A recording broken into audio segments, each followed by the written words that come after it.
Hello and welcome back. Today we will learn about arrays in Java और ये हमारी जावा में डाटा स्ट्रक्चर्स की पहली क्लास है। हम सबसे पहले एक प्रोजेक्ट क्रिएट करते हैं जिसमें मैं इस वक्त JDK 11 यूज़ कर रहा हूँ और इस क्लास में हम देखेंगे कि एरेज को कैसे यूज़ करते हैं जो कि हमारी बेसिक डाटा स्ट्रक्चर है।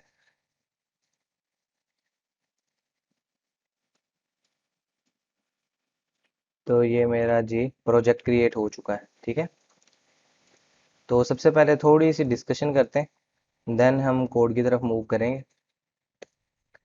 जैसे कि हम सबको पता है कि नॉर्मली जो है जी एन एरे हम कह सकते हैं कि जी an array is a collection of similar type of elements which has contiguous memory location. और जो जावा की एरे है वो एक ऑब्जेक्ट होती है हम लोगों के पास which contains elements of a similar data type and additionally we can say the elements of an array are stored in a contiguous memory location। और ये हम लोगों के पास एक डाटा स्ट्रक्चर है जहाँ पर हम सिमिलर टाइप के एलिमेंट्स स्टोर कर सकते हैं। यहाँ पर हम जावा में जो एक रिस्ट्रिक्शन है वो ये है कि जी फिक्स्ड सेट ऑफ एलिमेंट्स ही हम जावा की एरे में स्टोर कर सकते हैं और जावा की जो एरे है वो हम लोगों के पास इंडेक्स बेस्ड है। और इसका मतलब ये है कि the first element of the array is stored at the zeroth index and the second element is stored on first index and so on. C के अनलाइकली हम कह सकते हैं कि जी we can get the length of the array using the length member. इसमें हम लोग लेंथ का मेंबर यूज करके लेंथ गेट कर लेते हैं, जबकि सी प्लस प्लस में हमें साइज ऑफ का ऑपरेटर यूज करना पड़ता है। और जो जावा में हम लोगों के पास एरे है वो एक ऑब्जेक्ट होती है जो कि डायनामिकली जनरेटेड क्लास से हम लोग क्रिएट करते हैं। देन जी जो इसके अलावा है वो हम कह सकते हैं कि जी जावा की जो एरे है वो ऑब्जेक्ट क्लास से हम लोग इनहेरिट करते हैं और जो हम इसमें इम्प्लीमेंट करते हैं वो सीरियलाइजेबल और जो क्लोनेबल इंटरफेस है हमारा वो हम यूज़ करते हैं। एरे के अंदर हम लोग जो प्रिमिटिव वैल्यूज हैं या जो ऑब्जेक्ट्स हैं वही जावा में हम स्टोर करवा सकते हैं। लाइक सी और C++ we can also create single dimensional और multi dimensional arrays in Java, ठीक है। Moreover, Java provides the features of anonymous arrays which is not available in C++। ठीक है। अब इनके एडवांटेजेस और डिसएडवांटेजेस के बारे में थोड़ी सी बात कर लेते हैं जी। इसके एडवांटेजेस में सबसे पहला जो एडवांटेज है वो है जी हम लोगों के पास कोड ऑप्टिमाइजेशन है जी। कि इसमें जो कोड है, क्योंकि हमने सबसे पहले ये कहा था कि जी जब हमने कोई चीज़ स्टोर करवानी है तो हम वेरिएबल्स स्टोर करते हैं, वेरिएबल्स यूज़ करते हैं जिनमें हम डाटा स्टोर करवाते हैं। तो अगर सेम टाइप का मल्टीपल डाटा आ जाए हमारे पास या मल्टीपल डाटा आइटम्स आ जाएं तो उनको स्टोर करने के लिए अब उतने वेरिएबल्स जनरेट करना ये कोई अक्लमंदी वाली बात नहीं है, ठीक है। तो हम लोग क्या करते हैं जी इस केस में हम लोग एरेज यूज़ करते हैं जो कि सिमिलर टाइप का डाटा स्टोर कर लेती हैं हम लोगों के पास, जिससे हमारा जो कोड है वो ऑप्टिमाइज हो जाता है कि हमें उतने वेरिएबल्स नहीं यूज़ करने पड़ते। हम जस्ट एक वेरिएबल यूज़ कर लेते हैं, हम एक ऑब्जेक्ट एरे का क्रिएट कर लेते हैं, ठीक है। और इसमें जो सेकंड एडवांटेज है हम लोगों के पास वो है जी रैंडम एक्सेस, कि हम किसी भी एलिमेंट को डायरेक्टली उसकी इंडेक्स पोजीशन की मदद से हम लोग एक्सेस करवा लेते हैं। इसके अलावा जी हम लोगों के पास जो डिसएडवांटेज है वो साइज की लिमिट है, ठीक है। कि हम एरे के अंदर जो है जी only fix size of elements ही स्टोर कर सकते हैं और ये रन टाइम पे अपना साइज इंक्रीज नहीं कर सकती, ठीक है जी। तो इस प्रॉब्लम को सॉल्व करने के लिए हम कलेक्शन फ्रेमवर्क यूज़ करते हैं जो कि ऑटोमेटिकली ग्रो करता है, ठीक है। और इसके अलावा जो टाइप्स हैं हम लोगों के पास एरे की वो हम लोगों के पास सिंगल डायमेंशनल है, मल्टी डायमेंशनल है जिसमें 2 3 4 and so on an dimensions तक हम क्रिएट कर सकते हैं, ठीक है जी। तो सबसे पहले हम डिक्लेयर करने का मेथड देख लेते हैं कि जी एरे को हम डिक्लेयर किस तरह से करते हैं। ये बिल्कुल वैसे ही है जैसे हम वेरिएबल डिक्लेयर करते हैं। तो अगर मुझे इंटीजर टाइप का कोई डाटा स्टोर करवाना है तो मैं इंटीजर की डाटा टाइप लेता था, उसके बाद मैं अपनी कोई भी एरे लेता था, ठीक है जी। एरे लेता था। अब मेरे पास ऑप्शन ये है कि जी मैं जो है एरे क्रिएट करनी है तो एरे का सिंबल यूज करेंगे जी, जो कि स्क्वायर ब्रैकेट है। एक मेथड मेरे पास ये है। सेकंड मेथड है जी मेरे पास ये वाला, कि जी मैं इस तरह से भी एरे क्रिएट कर सकता हूँ। और जो थर्ड मेथड है मेरे पास वो है जी ये वाला, ठीक है, ये वाला, इसमें मैंने डबल ए क्रिएट कर दिया। ठीक है, अब ये एरर इसलिए दे रहा है क्योंकि सेम नेम के तीन वेरिएबल्स हो चुके हैं, तो इस वजह से। अब आपने देखा यहाँ पे मैंने ये जो हमारी एरे है उसका जो सिंबल है या जो स्क्वायर ब्रैकेट्स जिनको हम कहते हैं वो मैंने एरे के साथ लिखे हैं, यहाँ पर मैंने जो मेरी डाटा टाइप है उसके साथ लिखे हैं। तो इट डजेंट मैटर कि आप उसको किस साइड पे लिखते हैं। ठीक है जी। तो ये दोनों तरह से एक्सेप्टेबल हो जाता है। अगर मैं इसको कमेंट कर लेता हूँ तो आप देखेंगे कि ये देखें, इसका एरर रिमूव हो गया, इसका रहता है क्योंकि अभी भी ये दोनों सेम नेम के हैं। अगर इसको भी मैं कमेंट कर देता हूँ तो इसका एरर रिमूव हो जाएगा, विच मीन्स कि मेरे कोड में इस वक्त कोई भी एरर नहीं है। ठीक है, तो इसको मैं एक दफ़ा यहाँ से रिमूव कर देता हूँ जी। ठीक है, तो ये मैंने अपनी जो एरे है वो डिक्लेयर कर दी। ठीक है, उसके बाद हम इसको इंस्टेंशिएट कर देते हैं कि हम एरे को जो है जी इंस्टेंशिएट कैसे करेंगे। तो मैं यहाँ पर जाता हूँ जी, जो मेरा रेफरेंस वेरिएबल है मैं वो लिखता हूँ, साथ हम न्यू का कीवर्ड यूज़ करेंगे। और जिस टाइप की मुझे मेमोरी चाहिए, मुझे यहाँ पर इंटीजर टाइप की मेमोरी चाहिए तो मैं इंटीजर टाइप की मेमोरी, ठीक है, मैंने इंटीजर लिखा यहाँ पे। और मुझे इंटीजर टाइप के कितने सेल्स चाहिए जी, मुझे 5 सेल्स चाहिए, और हर एक सेल का जो साइज होगा मेरे पास वो 4 बाइट्स होगा। टोटल 20 बाइट्स की जो मेमोरी होगी वो मेरे पास रिजर्व हो जाएगी। इसका फार्मूला ये है जी हम लोगों के पास, ये 5 सेल्स मैंने रिजर्व करवाए हैं और हर एक का जो इंडिविजुअल साइज है वो 4 बाइट्स है, तो टोटल जो होगा मेरे पास वो 20 बाइट्स होंगे। ठीक है, तो एरे को हम इस तरह से इंस्टेंशिएट कर सकते हैं और डिक्लेयर भी कर सकते हैं। तो इसका हम एक सैम्पल सा प्रोग्राम करके देख लेते हैं जी। तो ये मैंने मेरी एरे बन गई है जी। अब इस एरे के अंदर अगर मैंने कोई भी वैल्यू स्टोर करवानी है तो मैंने पहले कहा कि जी हम जो है जी वो इनको इंडेक्स की मदद से भी चीज़ों को एक्सेस कर लेते हैं। तो मैं यहाँ पे 10 स्टोर करवा देता हूँ। मैंने जो इसका जीरो इंडेक्स था वहाँ पे 10 स्टोर करवा दिया। ठीक है, तो अगर मुझे बाकी जो इंडेक्सेस हैं वहाँ पर भी कोई ना कोई चीज़ स्टोर करवानी है तो मैं इस तरह से कर सकता हूँ। ठीक है जी, तो हम इसको कर देते हैं जी 1 2 3 4। मेरे पास 5 इंडेक्सेस थे, 0 1 2 3 एंड 4, तो ये टोटल 5 बनते हैं। ठीक है जी, मैंने यहाँ पे डाटा स्टोर करवा दिया, तो मैं हर जो इंडेक्स था उसको डायरेक्टली एक्सेस कर सकता हूँ। तो ये मैंने अभी आपको बताया कि बेनिफिट है हमारे पास रैंडम एक्सेस मेमोरी का। ठीक है, उसके बाद अगर मुझे ये इसको मैंने ट्रैवर्स करना है, इस डाटा स्ट्रक्चर को, इस एरे को मैंने ट्रैवर्स करना है, तो हम फॉर लूप यूज़ कर लेते हैं। हम फॉर ईच लूप भी यूज़ कर सकते हैं। ठीक है, वो भी हम करके देखेंगे। तो जी हम इसको एरे को स्टार्ट करते हैं क्योंकि इंडेक्सिंग जो है हम लोगों के पास वो जो है जी ज़ीरो से स्टार्ट होती है। तो इसलिए मैंने यहाँ पे आई को मैंने ज़ीरो से स्टार्ट किया। जो आई है मेरे पास वो मेरा लूप इनवेरिएंट वेरिएबल है। ठीक है, और चूंकि मैंने ज़ीरो से ऑनवर्ड्स आगे जाना है तो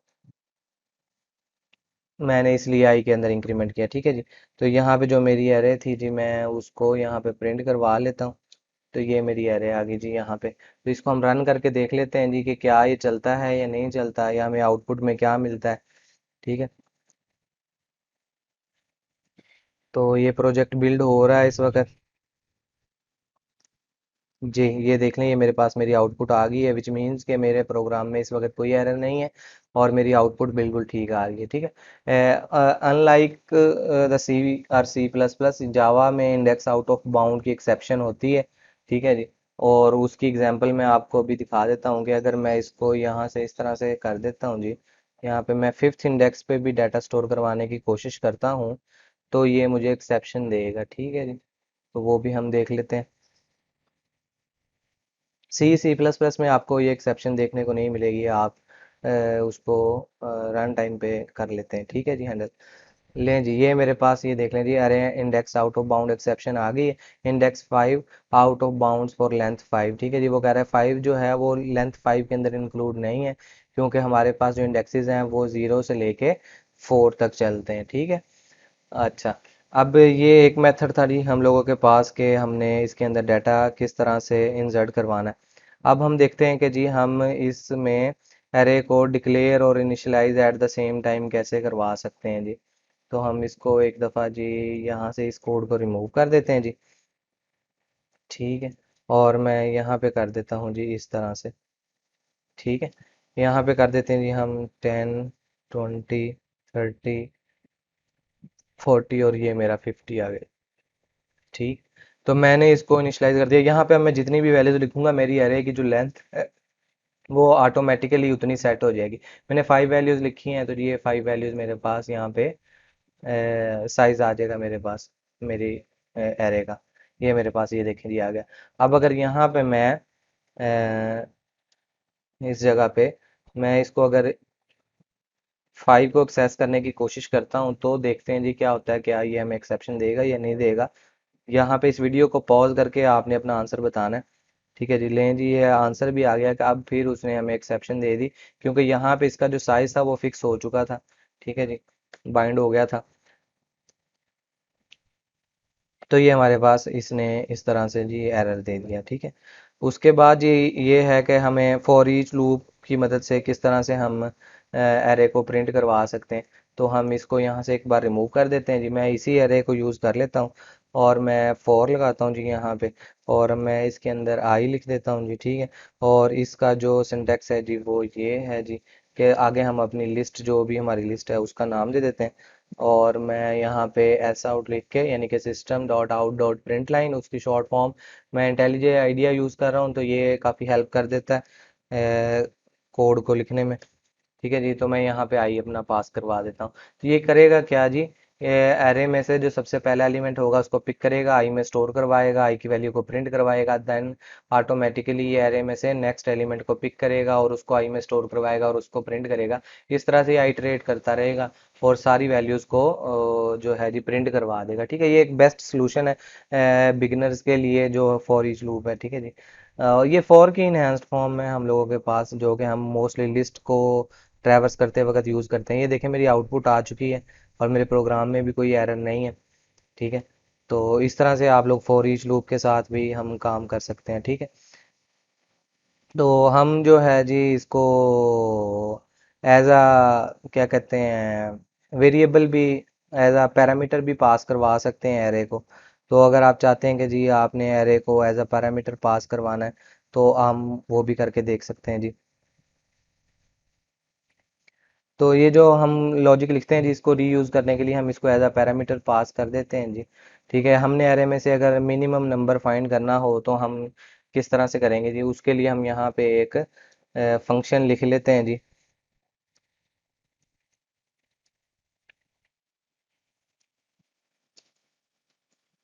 फिर ये यहाँ पे मैं मिनिमम का फंक्शन लिख रहा हूँ जी, जो कि मेरे पास एक एरे एक्सेप्ट करेगा जी। ठीक है। और इसके अंदर हम क्या करते हैं जी, यहाँ पे एक वेरिएबल ले लेते हैं जी। और वेरिएबल के अंदर हमारा जो सबसे स्टार्टिंग वाला एड्रेस होगा हम वो स्टोर करवा देते हैं। ठीक है। या सॉरी, वैल्यू, सबसे जो पहली वैल्यू हम सपोज कर लेते हैं कि वो हमारे पास मिनिमम वैल्यू। उसके बाद हम पूरी एरे को ट्रैवर्स कर लेते हैं जी, और हम इसको कंपेयर करते जाएंगे जी पूरी एरे के साथ। ठीक है। क्योंकि जीरो वाला मैंने ऑलरेडी स्टोर करवा दिया है तो मैं इसको एरे को अब ट्रैवर्स करना इसके 1 वाले इंडेक्स से कर स्टार्ट कर लेते हैं जी। देन जी हम लोगों के पास लेंथ तक जाएंगे हम, और आई के अंदर इंक्रीमेंट करते हैं जी। अब यहाँ पर हम अपना एक छोटा सा लॉजिक लगाते हैं, छोटी सी कंडीशन लगाते हैं कि ये अगर जो मेरी मिनिमम वैल्यू है वो मेरी एरे की वैल्यू से बड़ी है, जो कि मैं इस वक्त यूज़ कर रहा हूँ। ठीक है। मिनिमम वैल्यू जो है वो एरे की वैल्यू से बड़ी है, इसका मतलब ये है कि एरे में इस इंडेक्स पे, ये जो मेरा ith इंडेक्स है इस पे जो वैल्यू पड़ी है वो छोटी है। तो उसको हम सिंपली क्या करेंगे जी, मिनिमम में स्टोर करवा देंगे। ठीक है जी। लें जी, ये मैंने स्टोर करवा दी और ये मेरी मिनिमम वैल्यू आ गई जी। और लूप के बाहर जाके मैं क्या करता हूँ जी, उस वैल्यू को प्रिंट करवा देता हूँ जी। यहाँ पे हमने सिंपल ये लिख देना जी, मिनिमम आ गया जी मेरे पास। ठीक है जी। तो ये मेरा मिनिमम का फंक्शन मैंने लिख लिया। ठीक है। अब मुझे करना क्या है जी, मैंने सिर्फ इस फंक्शन को यहाँ पे कॉल करवाना है जी। तो हम इस फंक्शन को कॉल करवा लेते हैं जी। ये मेरा मिनिमम का फंक्शन आ गया और यहाँ पे हम एरे का नेम लिख देते हैं। ठीक है। एरे को जब भी एज अ पैरामीटर पास करवाना है तो जस्ट उसका नेम लिख देना है यहाँ पे। ठीक है। तो वो यहाँ पे आ जाएगा, क्योंकि एरे नेम के अंदर ही उसी का रेफरेंस होता है। ठीक है, तो वो यहाँ पे आ जाएगा और उसकी मदद से हम काम कर लेंगे। तो देखते हैं यहाँ पे जो सबसे स्मॉलेस्ट एलिमेंट है वो 10 है, तो क्या यहाँ पे रिजल्ट में हमें आउटपुट में 10 मिलता है या नहीं मिलता। तो लें जी, ये 10 मिल रहा है। इसका मतलब ये है कि हमारी जो एरे है के अंदर जो मिनिमम वैल्यू थी वो हमें मिल गई है, और हमारा लॉजिक जो है वो बिल्कुल ठीक तरीके से काम कर रहा है। ठीक है। जावा के अंदर एक और बहुत अच्छा फीचर है जी, एनोनिमस एरे का। ये बहुत ज़बरदस्त चीज़ है। ठीक है, तो इसको भी देख लेते हैं। हमें यहाँ पे एरे को डिक्लेयर करने की ज़रूरत नहीं पड़ती अगर हम इसको एज अ पैरामीटर पास कर रहे हैं फंक्शन के अंदर। एरे को अगर हम एज अ पैरामीटर पास करते हैं तो हमें इसको डिक्लेयर करने की ज़रूरत नहीं पड़ती एनोनिमस एरे के केस में। ठीक है, तो हम उसके लिए भी करके देख लेते हैं जी। तो ये क्या करता है, तो इसको कोड को हम एक दफ़ा यहाँ से, बल्कि हम यहाँ पे पहले एक फंक्शन लिख लेते हैं जी। ठीक है जी, स्टैटिक वॉइड, नहीं, हम यहाँ पे लिखते हैं जी प्रिंट, और प्रिंट के बाद हम ये कर देते हैं। ठीक है जी। अब यहाँ पे हम क्या करेंगे जी, एज अ पैरामीटर जो हमें एरे आएगी हम वो एक्सेप्ट करते हैं। ठीक है। उसके बाद जी जब एरे आ जाएगी तो सिंपल मैंने क्या करना है, मैंने उसको जस्ट प्रिंट करवाना है। तो जी मैं उसके लिए फॉर का लूप लिख देता हूँ जी। I equal to zero, i less than a r r dot length आ गया जी, और उसके बाद आई के अंदर हम इंक्रीमेंट कर देंगे। देन हम क्या करते हैं जी, ये मेरे पास मेरी एरे आ गई, और यहाँ पे हम लूप इनवेरिएंट अपना एंटर कर देते हैं जो कि मेरा आ गया। ठीक है जी। अब हम इसको एक दफ़ा यहाँ से रिमूव करते हैं, और हम अपनी एनोनिमस एरे को फंक्शन के अंदर एज अ पैरामीटर पास करते हैं। उसके लिए हमने क्या करना है जी, हमने अपना फंक्शन कॉल करवाना है जी। प्रिंट का फंक्शन कॉल किया जी, और हम सिंपली यहाँ पे लिखते हैं जी न्यू इंट, ये मेरी एरे आ गई जी। और इसके आगे हम अपनी एरे लिख देते हैं जी, जो कि थी 10, 20, 30, 40 एंड 50। मैं 5 एलिमेंट्स की एरे लिए जा रहा हूँ जी बार बार। आप चाहें तो साइज वेरी कर सकते हैं, इसका कोई इशू नहीं है यहाँ पे। ठीक है, ये मेरे पास मेरी एरे आ गई जी, और इसको हम चला के देख लेते हैं कि क्या ये इस एरे को प्रिंट करवाता है या नहीं करवाता। जी, ये देखें जी, मेरे पास मेरी आउटपुट आ चुकी है जी। इसका मतलब ये है कि मेरी जो अनोनिमस एरे थी वो बिल्कुल ठीक तरीके से काम कर रही है।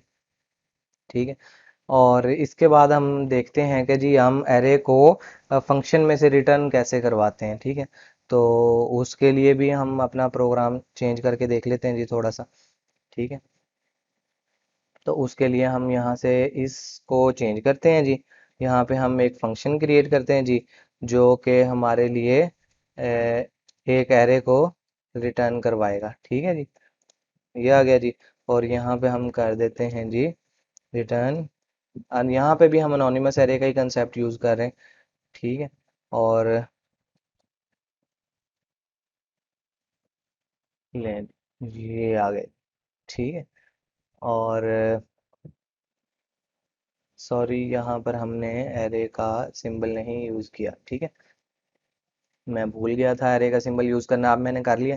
उसके बाद जी अब यहाँ पे हम क्या करते हैं जी, इस जगह पर हम एरे के अंदर रेफरेंस ले लेते हैं जी, जो कि फंक्शन हमें रिटर्न करेगा।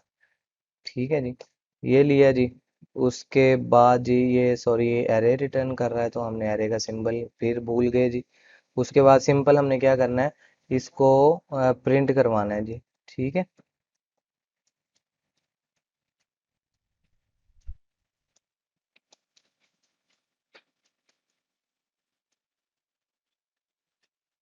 ये आ गया जी।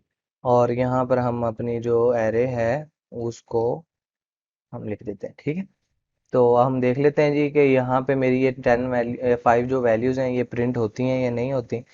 अगर होती हैं तो इसका मतलब ये है कि जी मेरा प्रोग्राम बिल्कुल ठीक चल रहा है जी। ये मेरी आउटपुट आ चुकी है, और मेरी ये 5 की 5 वैल्यूज़ ही प्रिंट हो रही हैं। हम इन वैल्यूज़ को 4 कर लेते हैं, कहीं आपको यही ना लगे कि आउटपुट पता नहीं जनरेट हो रही है या नहीं हो रही, सेम ही आउटपुट बार बार सर दिखाई जा रहे हैं। तो लें जी, ये मेरे पास मेरी 4 वैल्यूज आ गई, विच मीन्स कि मेरा प्रोग्राम इस वक्त करंटली बिल्कुल ठीक चल रहा है। ठीक, अरे इंडेक्स आउट ऑफ बाउंड की जो एक्सेप्शन होती है वो मैं आपको ऑलरेडी दिखा चुका हूँ और एक्सपीरियंस भी करवा चुका हूँ।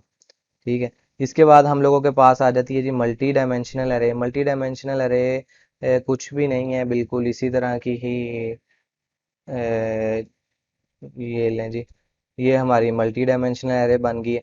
इसको डिक्लेयर करने का तरीका बिल्कुल वैसे ही है जैसे हम पहले कर रहे थे जी। या तो हम यहाँ पे ही लिख सकते हैं जी न्यू इंट, ठीक है, यहाँ पे मैं 5 कर देता हूँ और यहाँ पे भी 5 कर देता हूँ, ठीक है। तो ये मेरे पास 5 रोज और 5 कॉलम्स की एक 2 डायमेंशनल एरे बन गई है। यहाँ पे डायमेंशंस आप अपनी मर्जी से चेंज कर सकते हैं। आप 3 डायमेंशनल, 4 डायमेंशनल, 5 डायमेंशनल, जितनी आप चाहें उतनी डायमेंशंस की एरे क्रिएट कर सकते हैं, ठीक है। तो जस्ट आपने क्या करना है, ये जो पेयर है ब्रैकेट्स का इस वक्त ये एक डायमेंशन को शो करता है, एक पेयर एक डायमेंशन को शो करता है। मैं दो पेयर्स यूज कर रहा हूँ तो मेरे पास दो डायमेंशंस होंगी, ठीक है। तो हम इसको क्या करते हैं जी, हम थोड़ा सा स्पीडी करने के लिए पहले तो हम क्या करते हैं जी, इसको हम 5 की बजाय 3 कर लेते हैं। और मैं इसको क्या करता हूँ जी, इस तरह से कर देता हूँ, ठीक है।